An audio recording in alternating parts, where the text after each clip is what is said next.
अस्सलाम वालेकुम। मैं इकबाल शामी पाकिस्तान इकनॉमिक फ़ोरम के हवाले से बात कर रहा हूँ। कल एक आप लोगों की ख़बरों में सुना होगा कि IMF ने पाकिस्तान के लिए जो पाकिस्तान की इस साल की जो ट्रांच थी, जो किस्त थी, वो उसको रिलीज़ करने का फ़ैसला कर लिया। उसके बोर्ड में ये फ़ैसला हो गया है और 1.2 बिलियन डॉलर के करीब पाकिस्तान को फौरी तौर पर मिल जाएंगे। और ये रकम जो है ये पाकिस्तान में शायद स्टेट बैंक में 1-2 दिन के अंदर आ जाएगी, जिससे आपके ज़र मुबादला के ज़खायर में भी फौरी तौर पर इजाफ़ा होगा।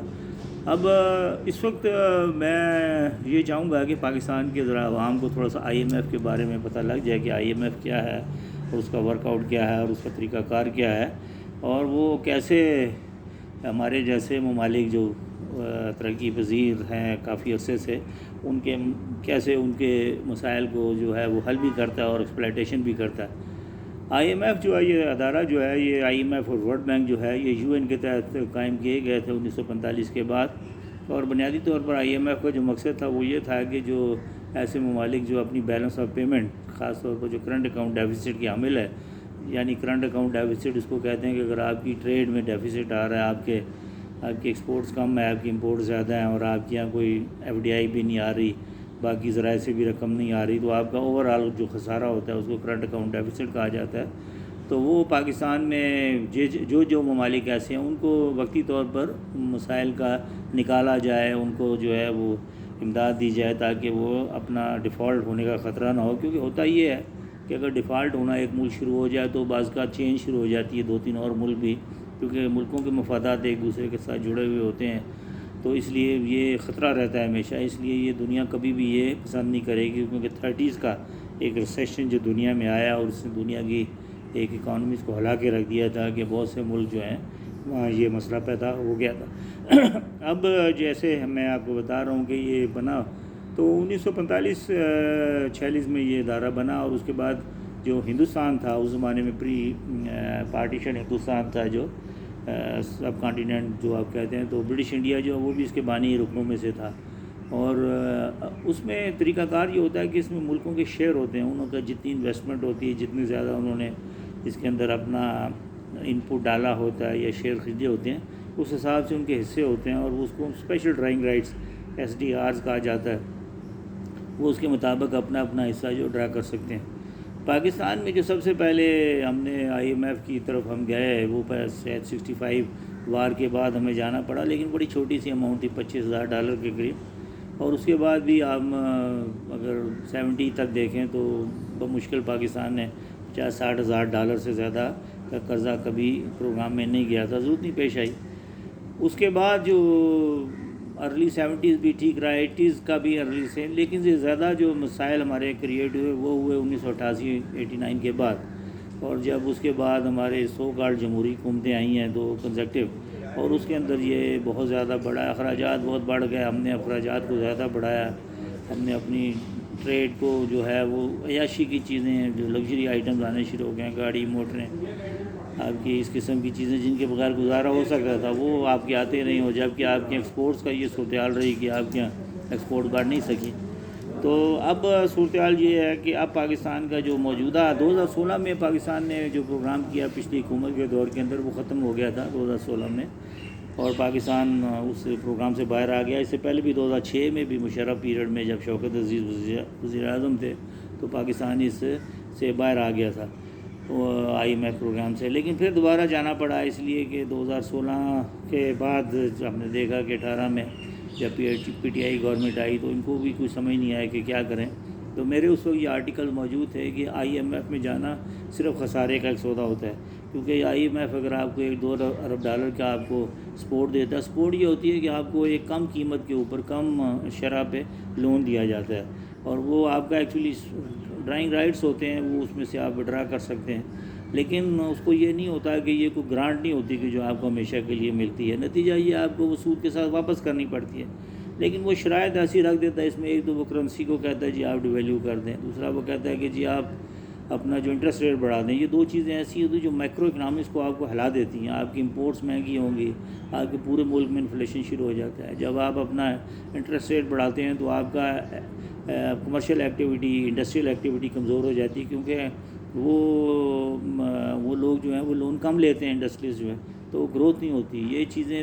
اور پوری دنیا میں آپ دیکھیں کہ امریکہ جو ڈیولپ کنٹریز ہیں وہاں جو انٹرسٹ ریٹ ہے بہت کم ہوتا ہے، 1-1.5% سے زیادہ نہیں ہوتا، بلکہ بعض کا اس سے بھی کم ہوتا ہے. پاکستان جیسے ملک میں جو ریٹ ہے وہ بینکوں کا ریٹ 18-19-20% تک جا چکا ہے. تو اس سے ان حالات میں کون یہاں انویسٹمنٹ کرے گا؟ تو وہ یہ چیزیں ایکچولی، کیونکہ یہ بنیادی طور کے اوپر یہ ٹولز ہیں کہ یہ بڑے ممالک کے کسی طریقے سے اکانومی کو جکڑ لیا جائے چھوٹے ممالک کی.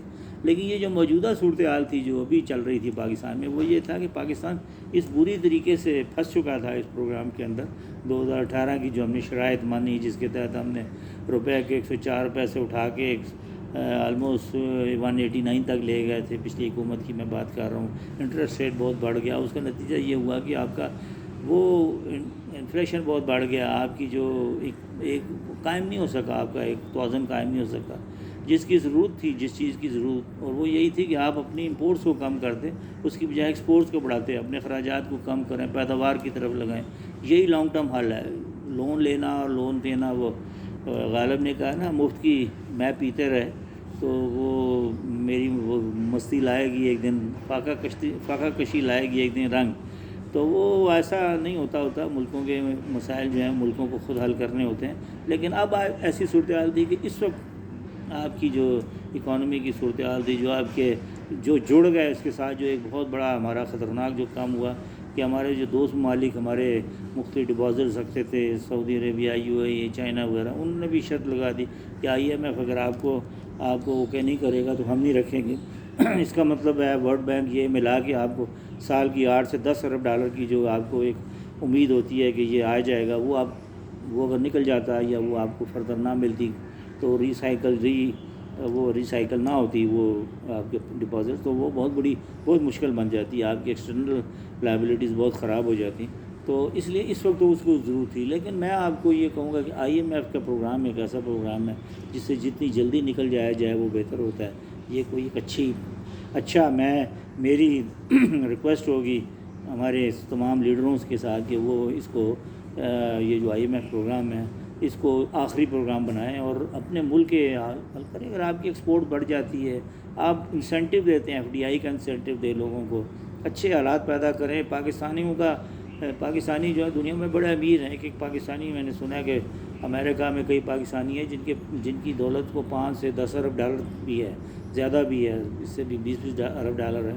وہ تھوڑی رقم بھی اگر پاکستان میں ہر سال FDI کی شکل میں بھیجیں، انڈسٹری لگائیں، ڈیٹ انویسٹمنٹ میں نہ آئیں، کوئی پراپرٹی وغیرہ کی بجائے انڈسٹری لگائیں، بزنس کریں، لوگوں کو روزگار ملے، تو وہ سائیکلیں بھی چلے گی. اور ہمارا جو انڈسٹریز ہے وہ ذرا دیکھیں کہ ایکسپورٹ کلچر نہیں ہے ہمارے یہاں. صرف سیالکوٹ، فیصل آباد یا کراچی کی حد تک اگر آپ رکھتے ہیں تو بات ٹھیک ہے، لیکن اوور آل ہمارا، آپ جس طرح کہ ہماری گاڑیوں بنانے والے ہیں وہ ان کی ساری یہ ہوتی ہے کہ ہمیں یہاں کنسیشن ملے، ہم پاکستان میں گاڑی بیچیں.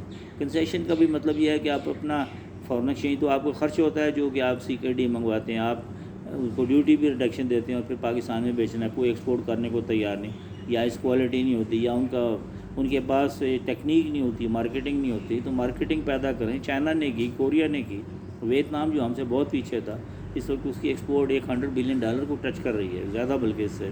تو یہ ہمارا، میں سمجھتا ہوں کہ یہ چیزوں کو بڑھانے کی ضرورت ہے. اور IMF کے پروگرام کو کوئی ایسی چیز نہیں ہے کہ اس سے کے بغیر گزارا نہیں ہو سکتا، اس کے بغیر گزارا ہو سکتا ہے. صرف ول کی بات ہے اور اس کے علاوہ کوئی ایسا مسئلہ نہیں ہے.